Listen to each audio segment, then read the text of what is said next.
यानी आप सोचिए, ये इस वक्त की बड़ी खबर है। प्रधानमंत्री शेख हसीना जो इस्तीफा दे चुकी है प्रधानमंत्री पद से, देश छोड़ चुकी हैं, उनकी वो तस्वीरें भी आपको दिखा रहे हैं। जो सफेद गोले में आप देख रहे हैं वो शेख हसीना है, पीएम हाउस छोड़ते हुए, गाड़ी में बैठते हुए।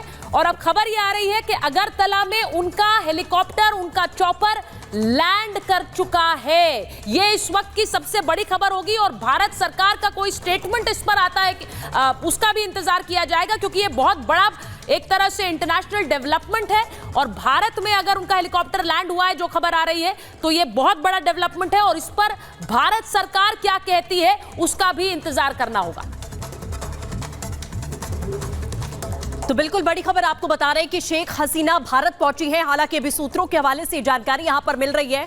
बताया जा रहा है कि अगरतला में हेलीकॉप्टर लैंड हुआ है और कुछ समय पहले की ही तस्वीरें हैं जो आप देख सकते हैं कि जब शेख हसीना ने बांग्लादेश छोड़ा था उस वक्त की ये तस्वीर आप देख रहे हैं। और दूसरी ओर बांग्लादेश में किस तरीके से हिंसा बढ़ती जा रही है। पीएम आवास में जो तमाम उपद्रवी हैं वो घुस चुके हैं और सिर्फ सड़कों पर सैलाब इस वक्त दिखाई दे रहा है। माना जा रहा है कि कुछ देर के बाद में सेना की तरफ से बड़ा ऐलान भी बांग्लादेश में किया जा सकता है। लेकिन जो अभी तक खबरें आ रही थी कि फिनलैंड की तरफ या यूरोप की तरफ बढ़ी है शेख हसीना, लेकिन अब खबर सूत्रों के हवाले से हालांकि अभी मिल रही है, अभी इस बात की पुष्टि नहीं हुई है कि शेख हसीना भारत ही पहुंची है। लेकिन जानकारी मिल रही है सूत्रों के हवाले से कि अगरतला में हेलीकॉप्टर लैंड हुआ है। हालांकि कुछ देर के बाद में इस बात की पुष्टि होगी, तस्वीरें भी सामने आएंगी कि आखिरकार शेख हसीना कहां पर गई, क्या वाकई में भारत लैंड हुई है या फिर कहीं और सुरक्षित ठिकाना उन्होंने ढूंढा है। लेकिन फिलहाल जो 4 तस्वीरें हैं इस वक्त आप यहां देख सकते हैं, आगजनी आप किस तरीके से देखी जा रही है। चारों ओर हर तरफ हर सरकारी बिल्डिंग में लगभग आप देख सकते हैं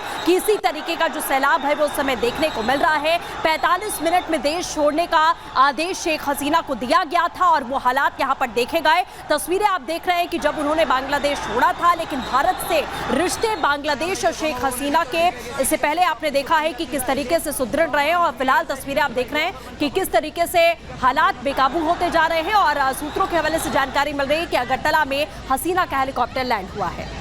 तो अगरतला में लैंड हुआ है हसीना का हेलीकॉप्टर। बड़ी खबर आपको बता रहे हैं, इसी के साथ 2 तस्वीरें भी दिखा रहे हैं। शेख हसीना की पहली वो तस्वीर देख लीजिए जब उन्होंने बांग्लादेश छोड़ा था, पीएम हाउस को छोड़ते हुए नजर आई थी। उनसे कहा गया था 45 मिनट का समय देकर और आप 45 मिनट में देश छोड़ दे। इसी के साथ बड़ी खबर आ रही है, पूरे बांग्लादेश में सेना ने मोर्चा संभाल लिया है। इसके पीछे की वजह के जो स्वतंत्रता संग्राम सेनानी थे, 30% का कोटा नौकरियों में दिया जाता था, आरक्षण दिया जाता था, जिसे लेकर के कोर्ट ने कम भी किया, जिस पर फैसला भी सुनाया। लेकिन बावजूद इसके हिंसा नहीं थमी और हिंसा महीनों से चल रही थी। और अब पूरे बांग्लादेश में सेना ने मोर्चा संभाल लिया। बहुत बड़ा डेवलपमेंट है। पूरे बांग्लादेश में सेना का मोर्चा संभाल लेना, आप समझिए बहुत बड़ा डेवलपमेंट है। शेख हसीना जो कि बांग्लादेश छोड़ चुकी हैं, वहां से निकल चुकी हैं और सूत्रों से जो खबरें आ रही हैं वो ये भी कि वो भारत आई हैं, लेकिन अभी इसका कंफर्मेशन नहीं है। मैं ये भी बताऊं, भारत आने की भी खबरें आ रही हैं, बीच में खबरें ये भी आ रही थी वो यूरोप आएंगे, लेकिन पूरे बांग्लादेश में सेना ने टेक ओवर कर लिया है। अब क्या सवाल ये है, क्या ये एक मिलिट्री कू है? क्या सेना वहां पर सत्ता संभालेगी?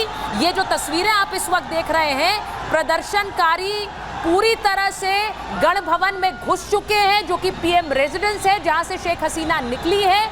और अब इसके बाद सवाल ये है कि क्या एक मिलिट्री रिजीम बांग्लादेश में स्थापित होगी? मिलिट्री रिजीम यानी कि सेना का वर्चस्व, या फिर सेना हाल में इसमें एक तरह से स्थिति संभालने के लिए वहां पर काबिज होगी और फिर किसी और सरकार को आने का मौका देगी? ये सवाल बना हुआ है। लेकिन अभी के लिए जो खबर आ रही है, सेना ने पूरी तरह से मोर्चा संभाल लिया है।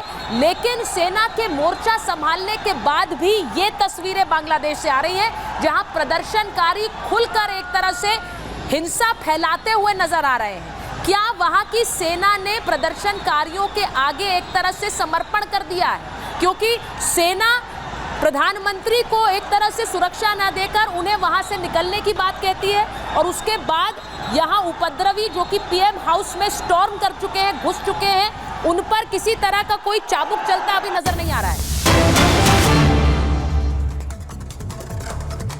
और इसी के साथ एक और बड़ी खबर आपको बताते हैं, जहां बांग्लादेश के पीएम हाउस में प्रदर्शनकारी घुस गए हैं। भीड़ ने पीएम हाउस पर कब्जा कर लिया पूरी तरीके से। पीएम हाउस में प्रदर्शनकारियों की तोड़फोड़ भी देखी गई है। तो प्रदर्शनकारियों ने प्रधानमंत्री आवास पर कब्जा कर लिया है और इसी के साथ घुसपैठ भी की है, वहां तोड़फोड़ भी की गई है। और थोड़ी देर बाद सेना चीफ जनरल वकार उज जमान देश को संबोधित भी कर सकते हैं, क्योंकि अब बांग्लादेश पर सेना ने पूरी तरीके से अधिकार कर लिया है। शेख हसीना के भारत आने की खबर भी है सूत्रों के हवाले से, लेकिन ये बड़ी जानकारी जिस तरीके से ये तस्वीरें सामने आ रही है, प्रदर्शनकारियों ने घुसपैठ कर दी है अंदर। और ऐसे ही हालात पहले भी बने थे, आपने देखा कि श्रीलंका में भी इसी तरीके से हालात बने। और अब ये हमारे पड़ोसी देश बांग्लादेश में ये पूरी तरीके से वही पिक्चर याद दिलाती है जैसा कि श्रीलंका में हुआ था, जहां प्रदर्शनकारी घुस गए थे। और इसी तरीके से बांग्लादेश में भी प्रदर्शनकारी पीएम आवास के अंदर घुस गए हैं। तस्वीरें आप देख सकते हैं, जगह जगह उनके द्वारा तोड़फोड़ की जा रही है। देशव्यापी कर्फ्यू का ऐलान किया गया था, लेकिन उसको दरकिनार करके सड़कों पर हजारों की संख्या में प्रदर्शनकारी उतरे हुए हैं। तो इस वक्त जो खबर बांग्लादेश से आ रही है उस पर पूरे इस वक्त दुनिया की नजरें होंगी, क्योंकि जो तस्वीर हमने आपको दिखाई और वहां पर शेख मुजीबुर रहमान का जो एक स्टैच्यू बनी हुई है उस पर उसको भी एक तरह से घेर लिया है प्रदर्शनकारियों ने। वो तस्वीर भी आपको दिखा रहे हैं। शेख हसीना जो कि चौथी बार सत्ता पे तो आई, लेकिन जिस तरह से प्रदर्शन की आग फैली और उसके बाद उन्हें वहां से देश छोड़कर निकलना पड़ा है, ये इस वक्त की सबसे बड़ी खबर है। शेख हसीना इस वक्त कहां जाएंगी, उनके भारत आने की भी खबरें आ रही हैं।